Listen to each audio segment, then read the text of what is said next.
para finalizar nuestra edición de esta semana, nos vamos a la Argentina, donde ya está todo hecho, la suerte está echada, como se dice desde tiempos del Imperio Romano, la suerte está echada sobre todo con los principales actores políticos, las principales fórmulas. Ya este fin de semana se realizan las PASO, las primarias obligatorias sobre las cuales hay muchísima expectativa y sobre las cuales van a definir en buena medida esa boleta, esa decisión que van a tener los argentinos muy en breve bueno, para determinar el entorno político de los próximos años y sobre lo cual evidentemente hay mucha contestación, también hay mucho desencanto, muchísima desmovilización electoral. Hay mucha incertidumbre porque no, digamos, la capitalización de la protesta no es tan clara.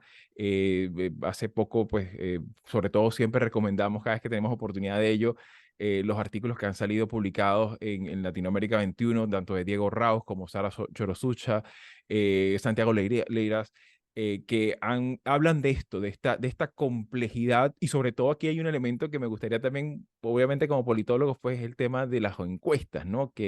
Habrá que ver cómo termina resultando todo esto, porque ciertamente, y es algo que pasa, incluso ha pasado en España, pasó en Guatemala, o sea, que sigue pasando en muchos de nuestros países, que hay un elemento allí que es difícil, ¿no? ¿Cómo cuantificar la protesta, ¿no? El descontento con la clase política, y eso evidentemente ejerce una distorsión muchas veces notoria al final cuando la gente va a emitir su voto, ¿no? Y en ese sentido, Manolo, me gustaría un poco tu apreciación. ¿Cómo estás viendo este preámbulo de primarias en Argentina y qué podríamos esperar en las próximas semanas?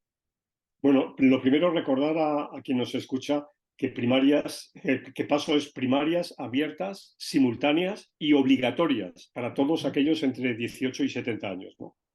Y es una ley que se crea hace 14 años, en el año 2009, y se incorpora a la lógica del sistema político argentino como un mecanismo de una especie de sondeo electoral, preelectoral. Realmente en lo que hoy se está celebrando en Argentina, solamente hay interés en lo que pase en Juntos por el Cambio, donde Patricia Bullrich se enfrenta a Horacio Rodríguez Larreta, ¿no? Es en el único donde hay digamos, suspense, ¿no? Porque en la Unión por la Patria, es decir, lo que es el peronismo, Sergio Massa tiene claramente pues, la ventaja sobre Juan Grabois. Hay que recordar que Sergio Massa es miembro del actual gobierno argentino y no cuenta con el apoyo explícito del presidente ni de la vicepresidenta, aunque ya el apoyo lo tuvo de la vicepresidenta cuando esta quitó de por medio a Guado de Pedro y a Daniel Scioli para dejarle la vía abierta a presentarse en las elecciones. Entonces aquí, ya digo, aquí no va a haber competencia. Y la tercera es La Libertad Avanza de Javier Milei, donde se presenta él solo. Por consiguiente, de lo que se trata es de saber, primero, qué porcentaje de abstención hay, ¿no? Si la abstención sube por encima o no del 30%, ¿no? Porque normalmente en Argentina el voto es 72, 74, 75, oscila por ahí. Entonces, todo lo que sea por debajo de 70 es una mala noticia. Segundo, como he dicho, ¿quién gana en Juntos por el Cambio? Si Bullrich o Rodríguez Larreta. Y tercero, ¿cuál es el porcentaje de voto que va a tener Milei? Es decir, si se afianza por encima del 20%, lo cual genera un escenario de clara competencia para las elecciones, para la primera vuelta de las elecciones en octubre, o si por el contrario se desinfla, como algunos han vaticinado. Porque, Xavi, yo creo que el voto protesta puede ir precisamente en la figura de Milei, ¿no? Es decir, Sí. de todo ese desencanto, sobre todo que se pueda dar en sectores jóvenes frente a la clase política, ese de verdad que se vayan todos que Milei reclama, podría beneficiarse y beneficiarse, claro, de la mala situación que pasa Argentina ahora mismo, ¿no? Claro, y aparte que es también llamativo porque esta coalición oficial, pues evidentemente está echando mano sobre un Massa que, bueno, ha tenido un rol protagónico inevitablemente central en el ritmo económico, ¿no? Evidentemente, sus decisiones han tenido impacto muy negativo en el rendimiento económico y sobre todo considerando que estamos hablando de una Argentina que en términos anuales ya lleva 115% de inflación en lo que va de 2023, lo cual no es poca cosa, lo cual tiene impactos en muchísimos niveles, tanto solo a nivel urbano, sino también rural y especialmente pues en un momento electoral en el que es difícil ver una claridad, sobre todo de ofertas alternativas que no tiren un poco de ese populismo ya conocido del kirchnerismo de prometer incluso hasta lo que no tiene, ¿no?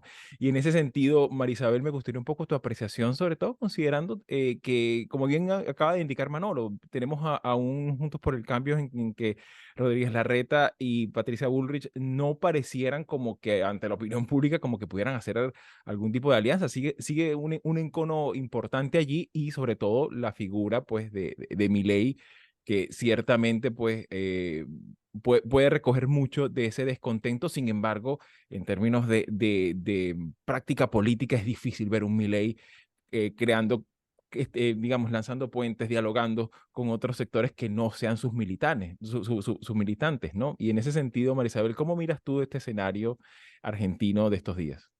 Yo creo que el panorama es no solamente incierto, sino que es, yo coincido con Manolo en el sentido de la dirección que está tomando América Latina con respecto a a las incapacidades de los partidos de oposición de ser vistos como ofertas o como alternativa. El tema de la oferta tiene que ver con ver a los partidos de oposición como alternativas a gobiernos fracasados, a gobiernos incapaces, y eso es lo que estamos viendo en Argentina. Me parece que en el caso de la oposición, digamos, claramente hay una división entre lo que pudiera ser un candidato moderado, eh, eh, Rodríguez Larreta, y como lo dice Sandra en su artículo, ¿no? Los halcones, esa clasificación yo creo que es, Sí, que los halcones y las palomas, ¿no? Ujú. expresa, sí, tipo americano, ¿no? Pero eso expresa una realidad mucho más preocupante. Y es que en las oposiciones políticas, la fragmentación es lo que está contribuyendo con personajes como Milei para que tengan viabilidad política. Lo que hace años hubiese sido algo absolutamente exótico y sin ninguna posibilidad de tener éxito desde el punto de vista electoral, hoy día eso no es nada más en Estados Unidos o en Europa, eso está pasando en Latinoamérica.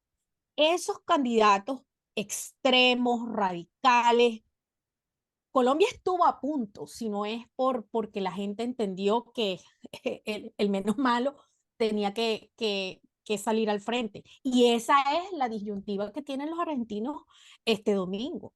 Lo preocupante es que la abstención es posible que sea la forma de expresar ese descontento, digamos, esa aspiración a que se vayan todos. El problema es que cuando se van todos, ¿quiénes quedan? Quedan los Milei, quedan ese tipo de visiones extremas de la política que, dicho sea de paso, no es que vienen a arreglar.